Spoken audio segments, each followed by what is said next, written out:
This is Tony Victor, and I'll be going through my series on the Enneagram, and it'll be related to my upcoming book, Tabernacle in the Body of God. So let's go ahead and get into it. So this whiteboard here is a little bit on the Enneagram. It's actually pretty condensed there in this presentation. Okay, and there's actually the book that I have coming out, Tabernacle in the Body of God. You can find that through the link in my bio. Okay, please support the crowdfunding project.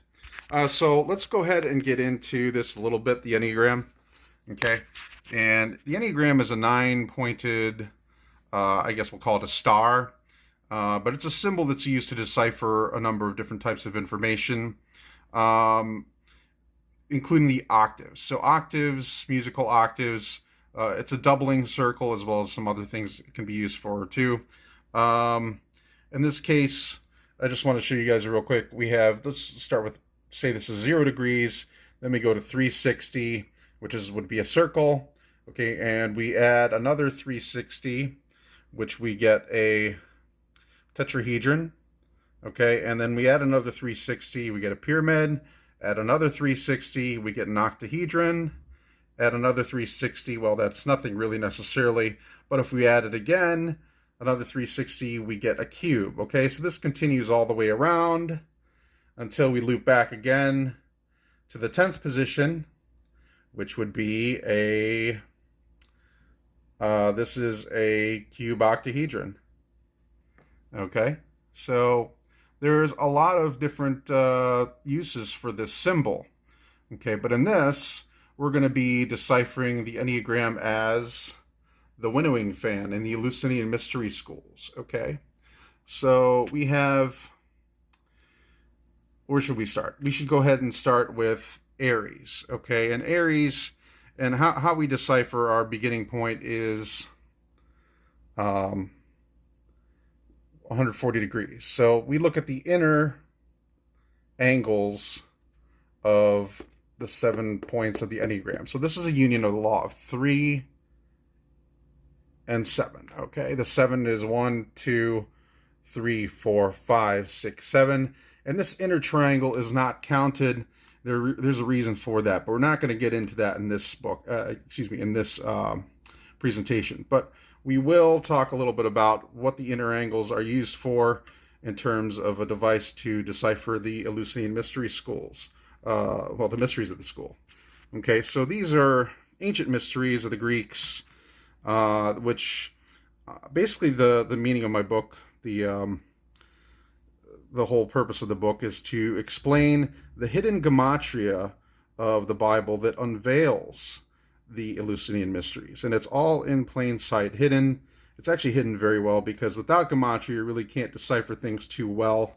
Okay, so Aries would be the first point. But before that, okay, things are without form, and the earth was without form. Genesis 1:2. Okay, and Panim, Hebrew, excuse my pronunciation. My pronunciations for Greek and Hebrew are pretty terrible, but it is useful in understanding that the word is also in the relation to a face of an angel, cherubim. Okay, so a shapeshifter. It can be a man, an animal, a lion, and an eagle, a bull, something that shapeshifts. And the idea of not having form is it's something that can be created from nothing, or a spirit. Okay, spirit takes form, takes shape into something material.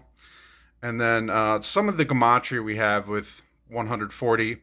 I wish we still had that site around BibleWheel.com. Very amazing for gematria, but sadly it is no longer around anymore. We do have a couple of words that stood out to me during this whole process. There's more in the book, by the way. Okay, and this is actually the original rough draft version. There's a cloth bound that's similar in color. It does have a black Kabbalistic Tree of Life on there instead. A gold colored one. Okay, so yeah, vinegar, escape, delivery, journey. Those are words that are related to the gematria number 140.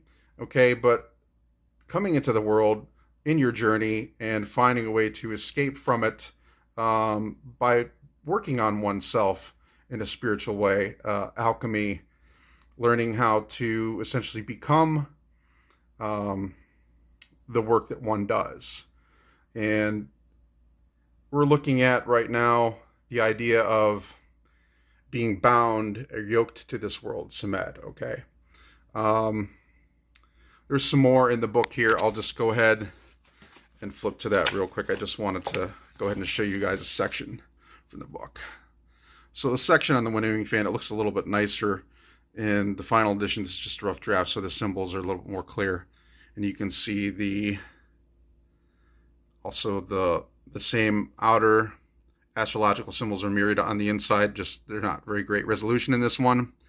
Okay, so one of the key symbols of the Eleusinian Mystery School was that of the Winnowing Fan. It was a symbol of spiritual alchemical transmutation in which the wheat was separated from the chaff. The chaff is a worthless part of what was separated from the wheat. When we look at the perfection of the union of the laws of 3, 7, and 9, in the form of an Enneagram, the interior angles add up to 900 degrees. There are 7 interior angles, and the 2 intervals are not counted in terms of their use for gematria progression from 140 to 900, okay? And there's some more here.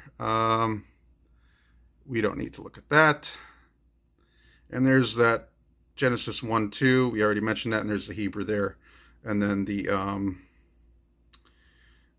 underneath that, we're going to look at the angel of the presence, okay, relating to a cherubim, an angel, or in Greek mythology, the god Eros, okay, very similar to the idea of a cherubim. And then as we get further into this, we see that Aries would be the first sign, okay, so from Aries, then we go to Taurus, which would be the next 140 degrees, okay? So that doubles to 280 in this particular case, and we have Genesis 19:19, okay? And I'm going to actually read that passage as well. Behold, now thy servant hath found grace in thy sight, and thou hast magnified thy mercy, which thou hast shewed upon me in saving my life. And I cannot escape to the mountain, lest some evil take me and I die. Okay, so the idea of the symbol of Taurus is also related to the Hierophant, okay, in the tarot, or the Rider-Waite system. And the Rider-Waite system is also very much in this book. I go through that and explain the relationship with that tarot system and the Eleusinian Mystery School, the Greeks. Okay, so, but the Hierophant is the teacher, okay, the spiritual teacher, teaching someone how to spare his life even after death. Okay, so this is the work, the great alchemical work. And I'll be getting more into this as we go along in our series. But for now, that's it. Okay, thanks.